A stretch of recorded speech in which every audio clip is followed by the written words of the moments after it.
Good evening. Thank you all for coming to my video. This is going to be my first video for a couple years, so I have a lot of practicing to do, so don't mind me if it gets really kind of rough and rocky. So, for those of you who have not met me, my name is Stacy, and I used to have a quilling business called Mainly Quilling, and now I have a business called Quantum Artistic. And tonight we're going to do a tutorial on making these crinkle poppies. And as you can see, I have begun creating my poppycock, which uses these for its feathers. So this right here is actually what these look like. You refocus to the center here. And you can see that they're all nice and crinkly and organic. And you can make them pretty much any size. These are two strips together. This is one strip, and these little itty bitty ones down here. Let me zoom in here and pull the camera this way. These ones right here are quarter strips. So I'm gonna go ahead and zoom back out. Okay. So anyways, we're going to go over how to make the crinkle poppies. It's pretty easy, and I think that before long you are going to be a pro. So the tools that we're using tonight is 1/4 inch paper. I chose red this is the same color that I made the poppies out of for my poppycock. I think that you could probably use it with 1/8 inch paper, but I don't like 1/8 inch paper because it doesn't have the depth and the shadowing, so they may not look as pretty, and they also might not open up the same way. Who knows? Elmer's glue. This is my preferred glue. And instead of a regular quilling tool, I'm using this beading tool. And you'll notice that it's got a really thick, I don't know, center, I guess you'd call it. This is the barrel, but this is the center portion, and it's, I don't know, it's made for making beads, so it's a way thicker tool than the actual regular quilling tools. It also has a deep slot, but that's besides the point. Alright, so let's go ahead and get started.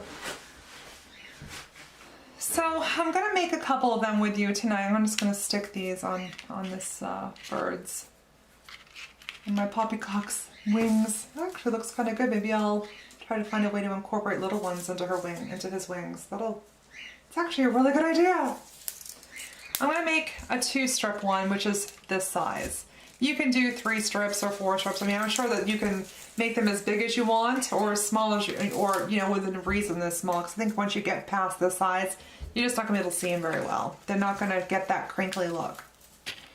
So, I'm going to go ahead and move him so you have a better visual of the paper too. I'm going to flip my little camera, my LCD screen here just so I can see myself. Okay.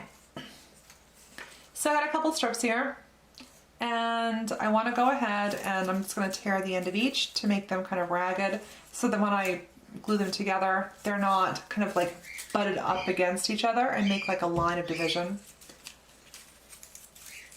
I'm going to go ahead and glue this off. Just a teeny weeny little bit of glue. There we go. Stick them together. Kind of press them for a second. You don't need to be super accurate here. They don't line up perfectly because these are very irregular shapes, so it's not going to really matter if there's little imperfections. So that's probably good enough for our purposes here. And I'm going to go ahead and start off with this beading tool. So, you all probably know the beehive technique, and it's where you insert your tool and you roll forward, and then you bring it further back on the strip and you roll forward, and you keep doing this over and over again, and then you end up with this kind of like a wave pattern, and they call it beehive. But we're gonna use beehive, but we're gonna kind of spice it up a little bit. So the premise of this technique is to do an irregular beehive, and by irregular I mean you're going to be doing regular forward beehive, but then you're going to toss in some reverse beehives along the way so that it kind of breaks up that wave pattern that the beehive technique creates, okay? So we're gonna go ahead and go like one beehive forward and see how it's got forward roll, like a clockwise motion. I'll go ahead and do another forward beehive, and then I've got two that kind of wave forward. Then I want to go ahead and toss in a reverse beehive. So instead of curling forward clockwise, you're going to curl counterclockwise. So you're going to curl backwards. So you're just going to roll it backwards. And it feels awkward at first, but see what happens is it pushes the two up against each other. We're going to focus here. There you go. See that? Okay. We're going to go ahead and do a forward one. We're going to go ahead and do two reverse. 1, 2. The point is to not make this regular. So don't be like one forward, one back, one forward, one back, one forward, one back, or two forward, two back, two forward, two back, two forward, two back. You want to kind of just break it up. So maybe you'll go 1 forward and 3 back. And then the next one you go 2 forward and 2 back. And the next one you go 1 forward and then you go 2 back. So just, it's very important to keep it very irregular. So in this one I'm going to just probably do 3 forward here. 1, 2, 3. And then maybe I'll do 2 backwards. The idea, like I said, is to make it very irregular. We don't want a pattern, we want it very chaotic. So 1 forward, and then maybe we'll do 1 back. We'll do 2 forward. Well, maybe we'll do 3 forward. Yeah, let's go crazy and do 3 forward. 1, 2, and then we'll go 1. And looks like I'm at the tail end here. So we'll go ahead and just cap it off with a really long backwards one. So what you end up with is this really kind of chaotic beehive. It's not the pretty beehive that all goes in one direction. This is just like forward, back, and it's just kind of like a blob, okay? So what you're gonna do is you're going to take that and you're gonna kind of tuck it into your fingers here, like this, and you're just gonna kind of smush. You don't wanna smush it this way, right? You want to smush it this way. Lengthwise, not widthwise, because you're not trying to crush the paper itself. You're trying to crush the length of the paper up into little kinky beehives. So just gonna smush, smush. But you're not gonna open up the beehive pattern that you created. You're just gonna kind of compact it and make it smushy. And it doesn't matter, you know, what it looks like. This is the point. The point is to make it look really raggedy, okay? So I got it smushed. Once you get it smushed into your fingers like that, and it is kind of difficult at first, you'll get used to it as if you do a lot of these. You're just gonna keep smushing and making it smaller and smaller.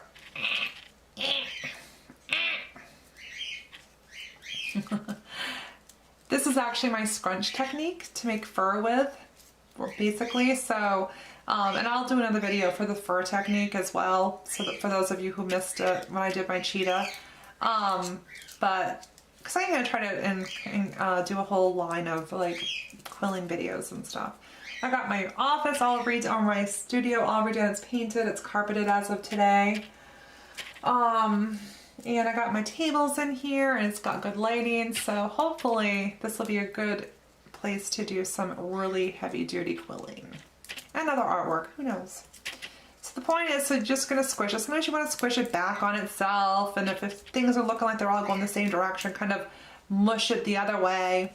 So you got this really, oopsie, this is what I end up with here, is this just really smushy blob, okay? And then you're going to pull it apart.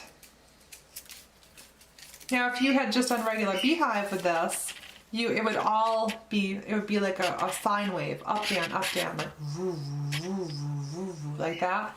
But because we went forward, back, forward, back, back, forward, forward, forward, back, back, back, back, forward, forward, like that, you get this really chaotic, twisty, kinky, curly sort of pattern.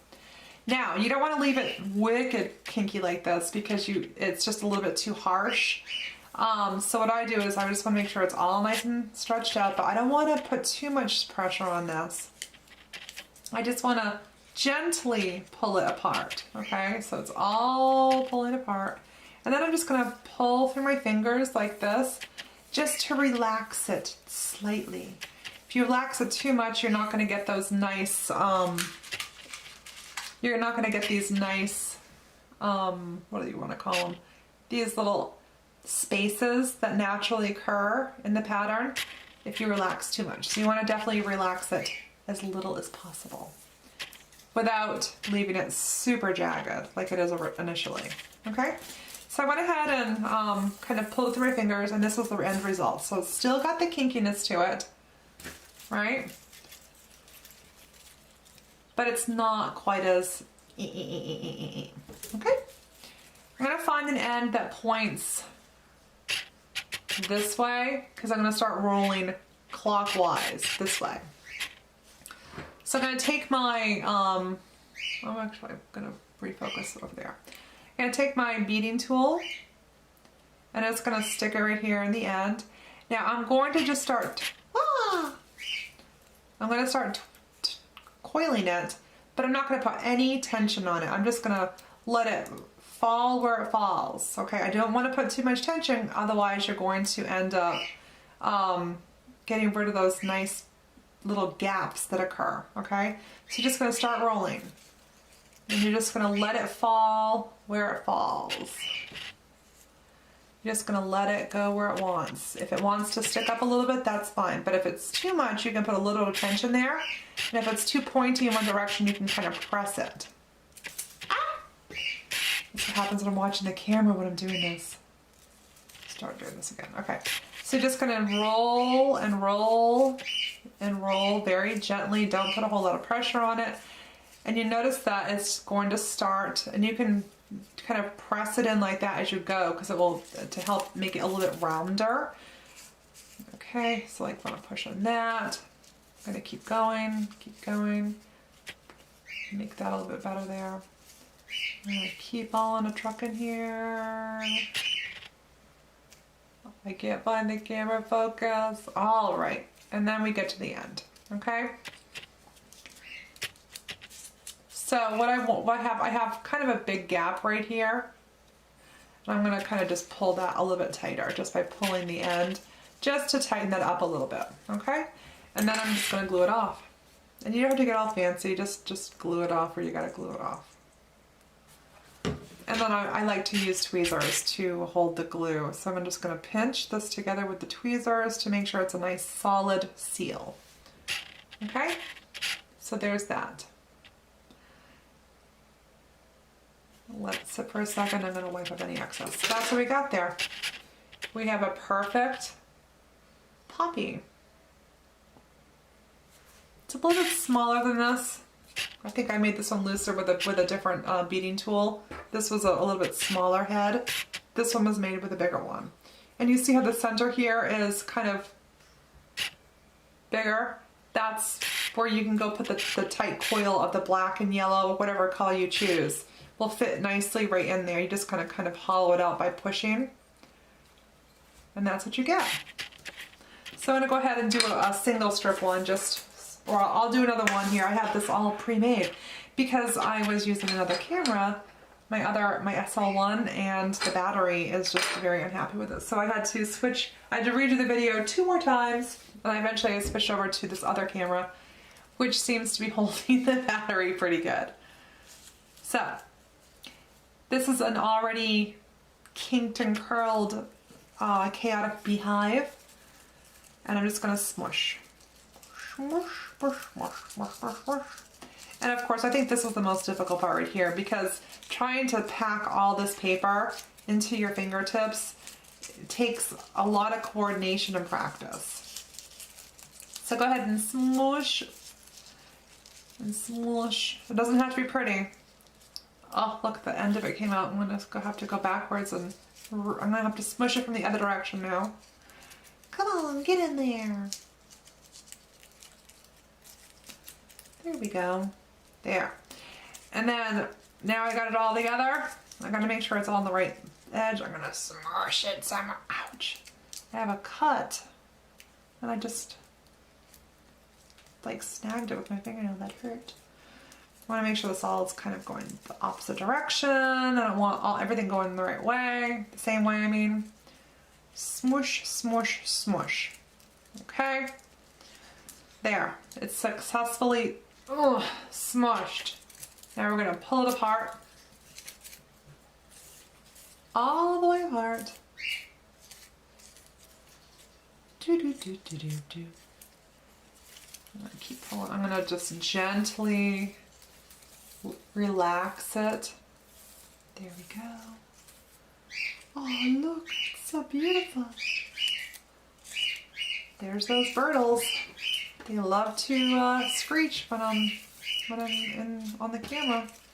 All right, so there's my kinky, curly, chaotic beehive that's been all pulled out. I'm gonna find the end that goes in the opposite direction, you know, clockwise. This one fits that bill. And I'm gonna go ahead and grab it and I'm going to start to coil. But again, very, very gentle pressure, almost like no pressure. It's just to keep it from unraveling. Just gonna keep spinning it around very, very lightly. And again, if it kind of gets weird shaped, you can just give it a little push to like nudge it into the correct shape. And at the end, if it's too loose, you can tighten it up. You can uncoil it and recoil it. They're very, you know, very, what would you say? You really can't screw them up. I mean, you can really kind of manhandle them and they all always come out very nice looking. So here I am to the end and I'm going to go ahead and glue it off. Gluing that off. And I'm going to use my tweezers to tack this down. So it's been like 3 years since I've done a video, and in that time I turned into an old lady and I now have to use reading glasses, so I'm kind of doing this blind. All right, and here's my new puppy. Ain't she gorgeous? Look at that. They all just come out so nice. They just all have this beautiful organic, like a texture. Poppies have that kind of crepey sort of look and feel to them. And I think that this technique actually mimics that perfectly. They all look different. No two will ever be the same. You can make them all kinds of various sizes. They're very quick to whip up. And they all, as long as you're using this beading tool, which I don't know if this is essential to it or not, but I'm gonna guess that if you use a regular quilling tool, you're gonna really wanna be very, very loose in the center, and then you may actually have to go in with your tweezers and put it through the center hole and then open it up to give that hole. Because if you see on these, let me go ahead and stick these over here. I added a little center to them all, which is just a little teeny weeny black and yellow tight coil. I think it's like maybe like 3/4 of an inch yellow and 3/4 of an inch black, and that makes this teeny weeny little center. And I think that the small center really suited it well. I think it just worked nicely. So anyways, that's pretty much it. It's just, you're gonna use your 1/4 inch paper. This beading tool really helps out because it gives you the nice big waves. And of course your beehive is going to be very chaotic. Forward, back, back, forward, forward, forward, back, back, forward, back, forward, back, back, back, forward, forward, that sort of thing. And then scrunch it up, relax it, and then roll it very gently and glue it off. And I think that you're going to find that these look, I think you're going to love them as much as I love them. So what I would ask is that you all give me an example of the beautiful poppies, or call them whatever you want. Call them chrysanthemums or carunculus or whatever type of flower they remind you of, and post pictures of it in the comment section so that I can see what you've done. I don't know why this is not focusing. Focus! It's weird. It's supposed to autofocus, but it's not. Anyways, thank you for listening, and I hope to do some more videos very soon. This, of course, was a practice round, and we're gonna work out the kinks during this one. All right, well, have a good night, and I will see you all soon.